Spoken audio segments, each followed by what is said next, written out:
So this is probably my most requested video. Years of requests to make this video. And the question is Sweet Anita faking her Tourette syndrome? Why did I wait this long to make this video? I didn't really have an opinion. I didn't watch Twitch. She's on YouTube now. I did last week see the interview that she had, and I looked into her channel. So I have more information to base an opinion. So here's the video, but it might not be what you were looking for. Another reason I'm finally making this video, I kind of feel for it. I relate to it. I've been accused of faking my tics since who knows when. You know, you tick and then the moment you do it, apparently you're faking it. You don't tick and you're faking it. You tick and you fake it. You're not ticking, you're faking it. It doesn't matter what you do, you're faking it. And even mental health issues, everything gets discredited. It's just not real. So I relate. So that's another reason why I'm making this video. Would you really be able to look at me and say, hey, Melissa, you know, all those worst things you've ever been through, your most trying times that you're going through, that you will go through, that might never go away, those things that really keep you up at night? Or what about when you're at the store and your closest friend walks away looking around like she doesn't know you because she doesn't want anyone to know that she's with the noisemaker? Well, now you've been rejected by even the people closest to you.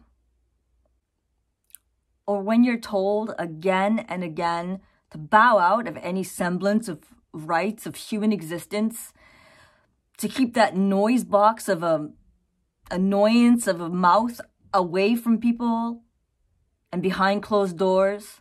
Well, Melissa, it's not real. It's bullshit. It didn't happen. You're lying. And all of your experiences are not valid. They mean nothing because you lied. You do not have Tourette syndrome. You do not have mental health issues. You do not struggle. Your experiences cannot possibly be valid. Your Tourette is a charade. Look at me and say it. Say I'm faking.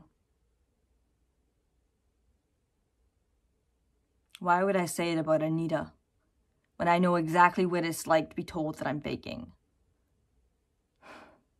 One argument that I think has been made against Anita is that she doesn't tick all the time. Well, I can relate to that one. Oh, look, she's ticking one moment and then the next she's not. Or she is one moment and then the next moment, oh good, look at that. She's quiet. It must have been fake the whole time, right? So look at it this way. I have a friend and she says she has a daughter. And I saw them together this morning, but this afternoon when I went to the grocery store, the daughter wasn't there, like she was shopping alone. And so later on, I called her out on her BS. I gave her a call and I was like, you don't have a daughter. I saw you at the grocery store and I saw you earlier, you had one and then you didn't, so clearly you never had one. And then she put daughter noises in the phone for me to hear as if there was actually a kid there. She's such a faker. Would you really say that? Would you really think, oh, I'm going to induct with the stupidest inference in saying it's not happening now, or it didn't happen at some point, that the child was there, that the child must not exist, or she's like hanging around with a neighbor kid? So why would it make sense for Tourette syndrome? If the condition exists, the symptoms don't always. A condition exists regardless of whether the symptoms are present. The symptoms can be present at sometimes and sometimes not. It's just the way it is. It's like I get chronic migraines, but I don't have a migraine right now. Does that mean I don't get chronic migraines? No. Another argument that some might make about Anita would be that she's faking for the views, for the content. My response is, what a thing to fake. Doesn't everyone on YouTube kind of, or Twitch or wherever, make videos for some form of attention, regardless of whether that's a hobby, pets, life experiences? It's all for attention. So why does someone get the high card on that one and another one gets the low card? She has a wide range of interests.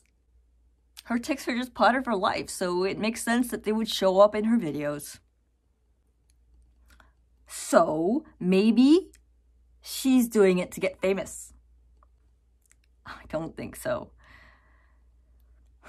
There are hundreds, if not thousands, of YouTubers or Twitchers who make videos who have Tourette syndrome, and Anita is singularly the only one to have made it as far as she has. And it's not because of her tics. If it was just because of her tics, we would all be where she is. Or none of us would be. So what makes the difference? Anita seems well-spoken. Even with the coos and the cussing between phrases, her words are eloquent. She is caring and funny, and she's worked hard to get where she is.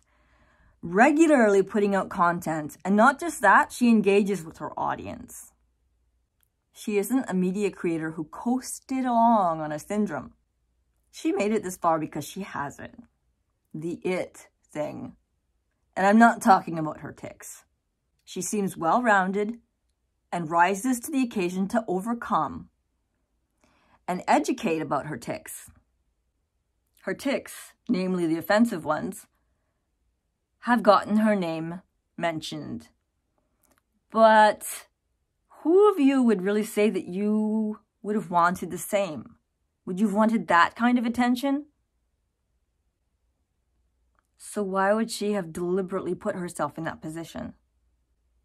I don't believe she would. She handled that public outlash and scrutiny quite well.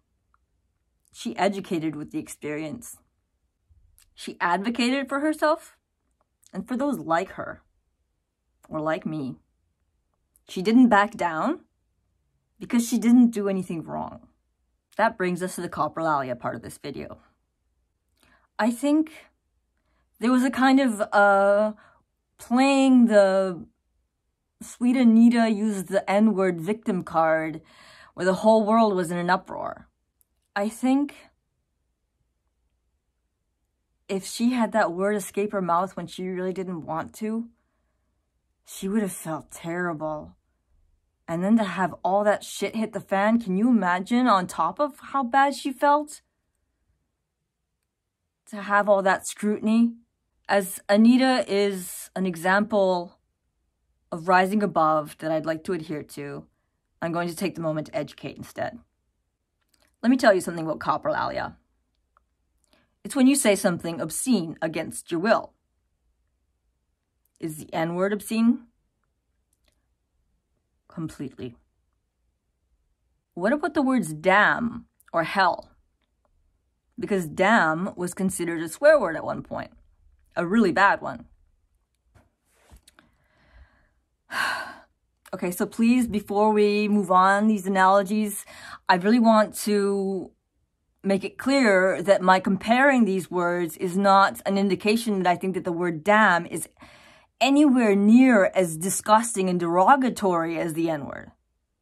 Using the letter is kind of like a nod of respect to say that I really recognize that I have no right to use the full word.